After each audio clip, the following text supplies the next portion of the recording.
banyim bany bany bany do achacha e way malay way salngari lam toro jarama malay way salngari lam toro jarama e way malay way salngari lam toro jarama malay way salngari lam toro jarama makisal ifal ngalu teranga ñu gis say jaloore dinala dello ci kër góoru marem fay sal jarama ñun yaa ñu doy sal ngari lam toro burgede say jëf yu leer tax na tey ñëpp kontaan sax di la bége yi ànd ak responsable Ndougui te yéen ay takkusaan la doxantu ak yéen waxante dëgg sa fois lay doon di leen jaajëfal bu baax a baax. Allez, nous remercie donc à tous les responsables politiques de Ndouk, la comité électorale de Ndouk. Vous avez déjà choisi son excellence monsieur Macky Sall. loolu war nañu ñu ngi leen di nuyu di leen siyaare di fas yéene ànd ak yéen doxantu la ñuy def waxtaan ak responsable yi ki seen teg suñu maan yi bàjjen yi suñu kilif di ko la tata xaar waa Ndouk ñu nii responsable politique yu Ndouk ngi nii ñii la Macky Sall wóolu ñii la Macky Sall àndal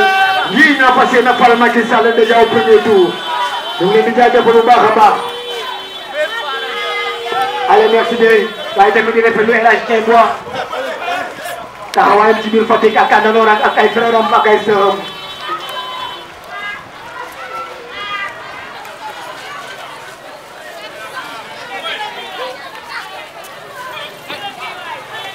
ayca jaajëfal bu baax a baax monsieur Balaga Faye Diop ñu ngi leen di jaajëfal ñu ngi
di leen di ñaan que fi ñu jolloon ne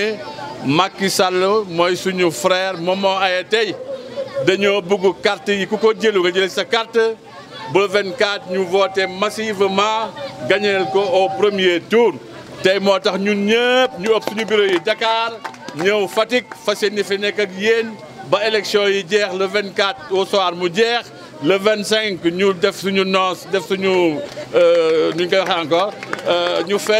féete suñu victoire le 25 le 26 ñu delluwaat ci suñu liggéey bi continuer donc laa amoon lu may wax di ñàkk waa koñ bi yëpp xamale ne ñun ñii ñu ngi fi ak yéen nekk fa yéen ba campagne bi jeex ñu jàpp ci pour falaat suñu frère au premier tour. doon na ci ñëpp jàpp jël leen carte yi amul xale amul ndaw ñaax leen seen papa yi ñaax seen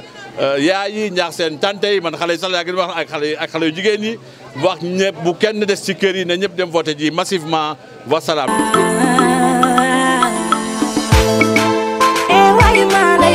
Salangari lam toro jarama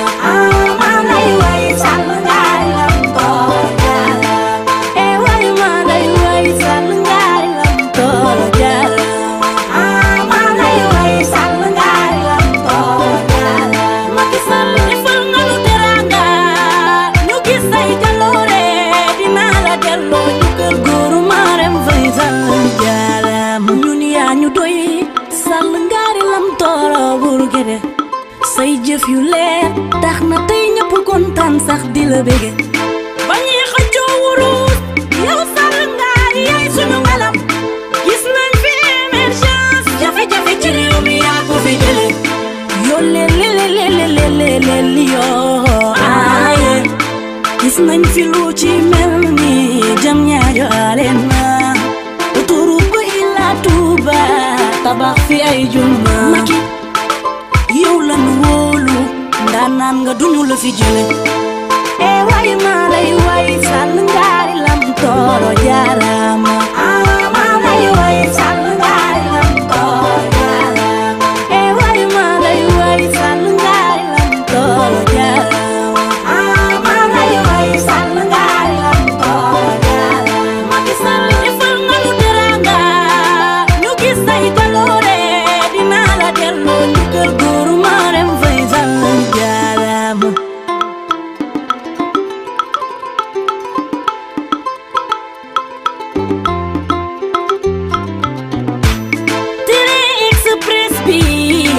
njariñ lool bourse familiale bi am na fi njariñ lool sa vision bi weesu na seen gis-gis Sall ngaari xoolal ma logement des pèlerins forage yi coupure de courant yi wàññeeku na gratuité des soins hémodialyse césarienne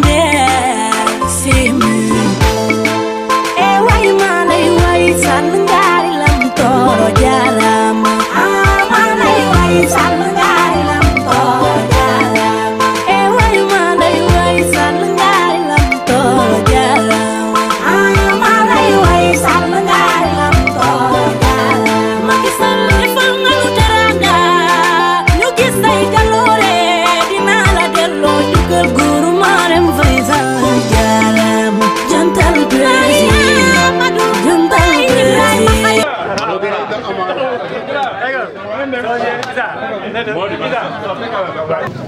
ñu ngi leen di nuyu di leen gërëm di leen sant yaakaar naa ni population Ndouck bu ñu leen waxee nañu jàppale Macky Sall du am hésitation du am sikki sakk ndax représentant politique yu représenté Macky Sall fii ci quartier Ndouck déjà doy nañu ay royukaay honorable député Fada Guène lu mu def ci quartier bi umpalewul kenn ñoom Issa Wade lu ñu def ci quartier bi umpalewul kenn Pape Diop lu mu def ci quartier bi umpalewul kenn Mamadou Thior soldat la ci quartier bi lu mu def umpalewul kenn Aïda Diouf honorable député Aïda Diouf ñëpp xam nañ ko Babacar Faye jeune la dynamique président ASC Sangomar def na lu nekk ci quartier bi te c'est de l'avenir également pour le quartier Ngoné Fall assistante du président de la République lu mu def ci quartier bi umpul kenn donc yaakaar naa ni honorable Issa Dieye président chambre de commerce et de métier de Fatick un jeune dynamique qui est aussi un espoir dans le quartier ñoom ñëpp ñu ngi fii di yëngu di jàppale Macky Sall di jàppale population yi jeunesse de Ndouck mobilisez-vous takku leen ngeen yaru ngeen récupérer seen carte xam ni carte rek mooy falaat Macky Sall ku amul carte mënoo falaat Macky Sall donc jëli leen seen carte ànd ak seen yaay yi ak seen papa yi le 24 février au soir incha allah ñu réélire Macky Sall à plus de 60%. yéen waa Ndouck ku leen xam ne ay ciment ngeen benn yoon ngeen di tooy ànd ngeen ak ñi ngeen war a àndal saafantoo ngeen ak ki ngeen war a saafantal waaye tamit ànd ndox mi yàgg na te dëgg la kenn ku nekk war na mun a xam ne waa quartier Ndouck seen bés wóor na seen takkusaan leer na et bon réunir le président Macky Sall au premier tour.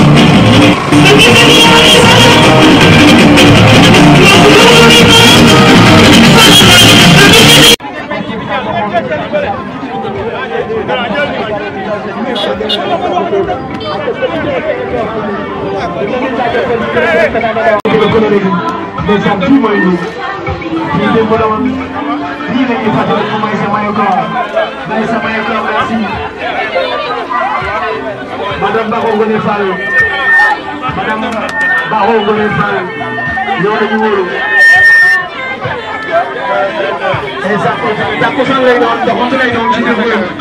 lépp nekk ci dëkk bi Ndar avec l'honorable député monsieur Fadel. Man li ma comprendre mooy le vent qui amène le deuxième mandat à souffler. Je pense que fi mu nekk nii li des mooy avancer rek bañ a arrière àndandoo bokk ndey bokk baay taire les divergences pour une victoire éclatante au soir du 24 février 2019. Parce que nag jàpp naa ni li ñuy coow yëpp mbër bu mag bi mooy le président Macky Sall. Il faut que ñu réélire ko, il faut que ñu sécuriser ko, il faut que ñu jox ko un second mandat pour qu'il puisse terminer ses projets, pour que mu mën a jëmale Sénégal fi mu ko bëgg a jëmale, pour que Fatick mën a suqaliku, pour que Fatick waay mën a gis seen bopp comme il se doit. Ba vraiment bu ñuy dem au niveau en 2024 ku ci ne mën a taxaw def un bilan d'étape xam ne vraiment li ñu doon jàppale président loolu jar na ko parce que Fatick yëg na boppam population yëg na boppam la jeunesse yëg nañu seen bopp les femmes les personnes du troisième âge je remercie tout le monde donc vraiment ñu ngi sant ñëpp di gërëm ñëpp di joxe rendez-vous le 24 février pour vraiment fêter la victoire inchallah. Merci beaucoup, merci Fatick, merci Ndouk, merci tous les responsables de Ndouk pour l'unité et la cohésion. Je vous remercie. maa ngi leen di nuyu ku nekk sa tur ak sa sant lii tey jeunes yi initié wane na ni combat bi jeex na fi Ndouk tey xale yi wane nañu ak jigéen ñi xeex bi seen xeex la enjeu bi xale yi xam nañu ko jigéen ñi xam nañu ko mag ñi xam nañu ko yàlla dafa def nag ñu ànd ak candidat bu gën ci candidat yi mooy son excellence le président Macky Sall ñun doomi Ndouk ñun doomi Sénégal amuñu gàcce taxaw di wax ci son excellence le président Macky Sall parce que lim def ci réew mi lim réalisé ci réew mi ci 7 ans yaakaar na xale yi ndaw yi sax moom la ñuy doxantoo donc waa Fatick waa Ndouk comme li ko sama camarade yi waxee léegi ñun ñëpp benn lañu xeex bi benn la kenn la ñuy utal mooy son excellence le président Macky Sall kon xiiroo bi ŋaayoo bi jaru ko ñun ñëpp nañ leen ànd bokk ndey ak baay liggéey pour victoire yi son excellence le président Macky Sall maa ngi gërëm responsable yi Ndouk yëpp di gërëm la jeunesse di gërëm jigéen ñi di gërëm kilifa yi ci koñ bi je vous remercie.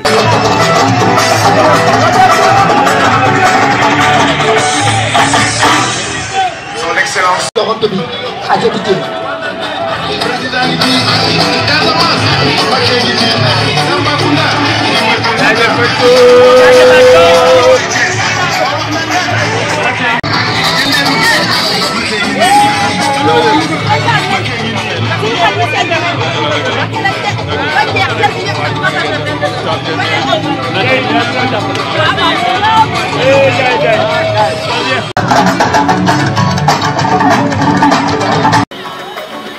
kooku mooy secrétaire président madame Ngoné Fall.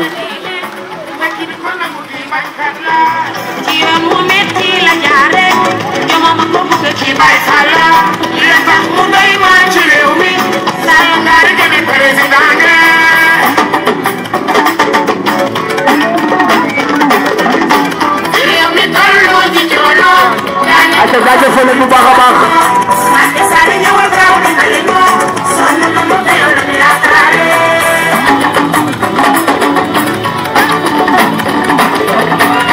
waa Sénégal Macky ngi nii alhamdulilah yàlla ko indi lu waay di laaloo boobu duy la amul Macky Sall mi am na président Macky dafa yaru te am na diine lool. acca li àndandoo la li doxantu la waaye tamit di ngeen fàtte incha allah suba monsieur Papa Diop dafay def meeting ca koñam responsable politique Pape Diop day def meeting suba koñam incha allah responsable yëpp la ñuy daje incha allah demee chez Pape Diop. allez merci bien. ne boo gisee lii rek xam ne la victoire est déjà acquise ndaxte le président Macky Sall ku ko xam-xam ne ñi muy bëreel du ñu maasam lim leen rawee dafa bëri bilan am dafa fort di wax ne rek ñun ñaari défi lañ am nag muy défi le 16 ak défi le 24 di wax ne le 16 dañoo bëgg forte mobilisation ndax ñu xam ne Ndouk yëpp ñu ngi derrière le président Macky Sall ñu teel a jóg dem tertu ko comme suñu nawle yeneen yi niñ koy tertoo waa Matam waa Podor niñ koy defee ñun waa Fatick ñu def lu raw loolu bu loolu weesoo dama am habitude su may def porte à porte ma ne leen le jour J bu leen togg añ képp ku xëyib na nga dem voté ba pare balaa ngay ñëw di taal sa añ ndax balaa midi dañoo bëgg a pareek ñi nga xamante ne c'est des vauriens c'est des yu kenn xamul di bëgg a yab suñu kilifa gi te kooku lim leen rawee dafa bëri di gërëm ñëpp di sant ñëpp di gërëm Lamine Sarr di gërëm Lamine Ñing di gërëm Absa Dia di gërëm Ndeyande Faye di gërëm Aïda Diouf jaajëfatu di gërëm ñoom Soda Dia ñoom Ndeye Khady ak xale yëpp ku ma limee damay juum wasalaam. bi ñu ñëwee ba ci fi nga xamante ne mooy suñu territoire muy Ndouk ñu ànd si ak suñuy mag ñoom Fara Diène suñuy tonton yi bu jooma suñuy sœur Soda Dia Ngone ak ñoom Absa Dia Ndeyande Soda Dia ay ñoom Maysa Mayekoor ñoom Fara Diène Aram Bousso ñoom Lamine ñi ngi ñoom Fatou Gueye mënuma lim su ma limee damay juum donc nag yéen waa Ndouk ma leen di woo fi nga xamante ne tey combat boo xam ne yéen kenn du leen ci jiitu yéen ciy njëkk te yéen ciy mujj te incha allahu rabi muy le 16 biñ jëm moom mooy première sortie bi deuxième bi nekk le 24. le 24 bëgg naa balaa ñoo ne midi ñu tàggoo ak ñi nga xamante ne tey moom mooy défaillant yi ñu ko sekkal Macky Sall li nga xamante ne moom la def ci réew mi dafa leer indil nañu ndox mu neex. suñuy bëñ da doon xonku di ñuul di chocolat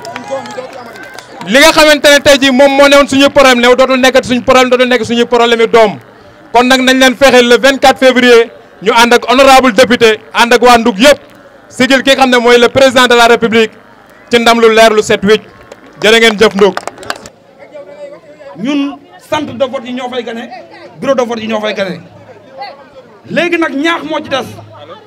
suma frère wax na ko léegi muy Lamine Sarr mu ne ñaari programme lañ am muy le 16 ak le 24 yéen mbokku Ndouk ak mbokku Fatick ñu ngi leen ñi ñaan le 16 bu soobee suñu borom tey gis nañ ko niñ ko defee ci Matam gis ko niñ ko defee ci Podor ak Saint-Louis Fatick lañ bëgg mu jël raw gàddu gi rawat na Ndouk ndax ku sañoon tey sa gox ak sa quartier bu rawul kenn du ko raw Ndouk ñu ngi leen di ñaaxaat ci le 16 le 24 nag na ngeen ko doon defee rek bu leen ci yokk bu leen ci wàññi te xam ne fuñ fi taxawee ne centre de vote bu gagné rek am nga temps Ndouk toujours moo koy gagné ñu ngi leen di remercier di leen sant te di leen ñaax bu baax a baax ñu ànd ci nag ak suñuy responsable yoo xamante ne dañuy wax suñu limee dañuy juum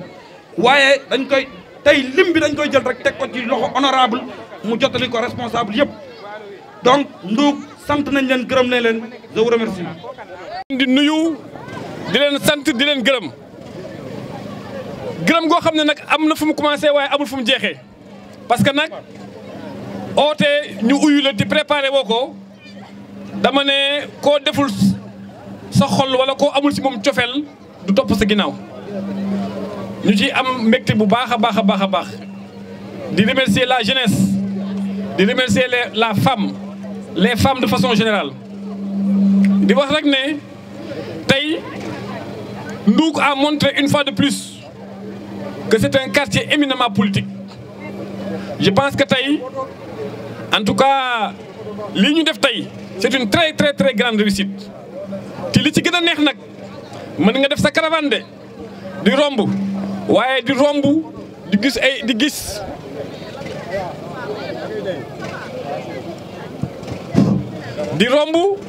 di gis ay kanam yu leer nañ ay bëñ yu weex tàll ñu lay won ne la yow sama doom nga boo bëggee ma bëgg soo bañee ma bañ tey loolu lañu gis ci Ndouk moo tax ñu am ci mbégte bu baax a baax a baax a baax loolu nag suñ ko amee gannaaw militants yi gannaaw sympathisants yi responsable politique yi nekk sama ginnaaw ñoom ñoo ko doxee noor tey ñu jiw loolu ñoom ñoo fi nekk di dox ci coono askan wi ci liñ mën ak ci liñ mënul ñoom ñëpp nag ku ci munti nekk ñu lay nuyu di la remercier mais surtout di rafetlu le sursaut de solidarité tey Ndouk wane nañ ne les enjeux majeurs bu ñu taxawee ñun ñëpp dañuy nekk benn bokk ndey bokk baay. loolu nag lii tey dañuy commencé di wax rek ne sunu quartier général kër Mamadou Thior la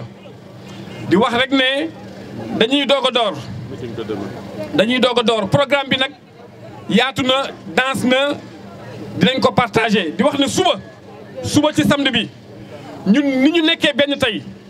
ak sunuy frères yi nekk ci quartier yi ak sunuy tante ak sunuy yaay ñun ñëpp ku ci nekk di nga mobiliser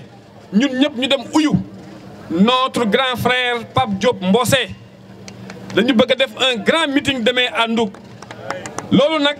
li tax ñu koy def c'est parce que dañu bëgg a wane le signal de la solidarité et de l'unité donc ñun ñëpp grand frère Pape Diop dinañ la fekk si parce que loolu mooy suñu wareef lépp ñu dugal ko dans le cadre des activités du comité électoral de Ndouk loolu mooy benn ñaar dans la semaine dinañ def 3 rassemblements ou au moins 2 rassemblements bu ñu ko mënee ñu def 3 chaque sous-quartier Ndouk 1 Ndouk 2 Ndouk 3 quartier bu ci nekk dinañu arrêter les dates dinañu rencontrer les femmes et les jeunes à travers benn takkusaan boo xamante ne ça sera un takkusaan de partage n'est-ce pas des réalisations du bilan mais aussi recueillir les contraintes ak les problèmes de nos concitoyens vivant au niveau des sous-secteurs loolu bokk na ci proximité yi maintenant bu loolu weesoo dinañu am des cadres de proximité intense yoo xamante ne këroo kër la ñuy dugg mécanicien bi fi mu toog jaaykat bi fi mu toog dinañ fa dugg bennee ko loolu mooy nekk le programme majeur mais nag ñun Ndouk yëpp nag dinañu jël benn bés nag benn guddi boo xamante ne dañuy def un grand meeting boo xamante ne le comité électoral communal et le représentant du comité électoral départemental dinañ ñëw fekk si ñu fii ci Ndouk nag ñu wane suñu bopp à travers un grand meeting de rassemblement et de l'unité pour la victoire du président Macky Sall. di wax rek ne yemuñu foofu am na yeneen ñaari volets yu important yoo xamante ne dinañ ko wax am nañu une commission formation et question électorale à partir de lundi dina am benn groupe bu ñu dépêché au niveau de la préfecture ñu jéem a xool defal ñu la situation sur les cartes d'identité des fils de Ndouk am na oto bu ñu mettre à leur disposition lundi lay dem fépp foo xamante ne doomu Ndouk nekk na fa am des cartes électeurs en souffrance dinañ ko identifier wax seen borom motiver leen ñu dem récupérer seen carte électeur loolu mooy benn pàcc bi deuxième pàcc bi dina am le volet formation loolu nag sunu doyen El Hadj Amadou Sall moom nag expert la ci bu soobee yàlla ñi nga xamante ne identifier nañ leen ñuy représenter comité bi yëpp ci bureau de vote yi dinañ jël benn jour en relation avec le comité électoral communal tàggat leen former leen ba nga xamante ne bu ñu demee représenter ñu suñu xol dina sedd ñu am ci ndam loolu daal ci gàttal mooy les grands mots yi nga xamante ne bëggoon naa ko joxe tey au nom de tous les responsables de Ndouk di leen remercier nag ci li ñu ma def tey seen porte-parole du jour nii lañ koy defee fu ñu dem ñu jox kenn mu wax di defar di ñëw ba lépp rafet li nga xamante ne nag moo des mooy les activités yi nga xamante ne moo am ci Fatick ak ci département bi doomu Ndouk duñ ci des gannaaw fépp fu activité am dinañ waxtaan suñu biir délégué ay personnes ñu dem représenter fa tout Ndouk ci activité boobu donc noonu la ñuy doxalee du ñu bàyyi benn jour du ñu chômer benn jour avec méthode et travail inchallah nous allons réussir le pari de la mobilisation et de la grande victoire qui sera contagieuse un peu partout à Fatick et au niveau national. Je vous remercie pour votre aimable attention. Jërëjëf. Merci.